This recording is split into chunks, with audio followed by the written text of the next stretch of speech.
মা মরলে মা পাওয়া যায়, বাপ মরলে বাপ পাওয়া যায়, বউ মরলে বউ পাওয়া যায় না। এক মুরব্বী চাচাই কয়, এই বেদব, তোর মা বাপ মরার পরে ফাইলে কেমনে আর বউ ফাইলে না কেমনে, এটা বুঝাই দে, তোর গানের ব্যাখ্যাটা দে।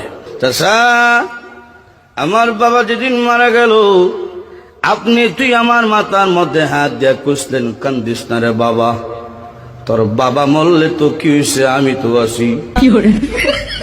আরো কিছুদিন পরে আমার মা মারা গেল। মা মারা যাওয়ার পরে এলাকার বৃদ্ধ বৃদ্ধ মহিলা আয়া কইল, কান্দিস না রে, সব একদিন মরতে হইব, কান্দিস না, তোর মা মরলে কি হয়েছে, আমরা তো আছি রে বাবা। আরো কিছুদিন পরে আমার বউ মারা গেল। বউ মারা যাওয়ার পরে এলাকার কোনো বেচাইয়া হইল না, কান্দিস না, আমরা তোর লাগে আছি। বুঝলেন, হার আছে, বুঝছে কি দেয়।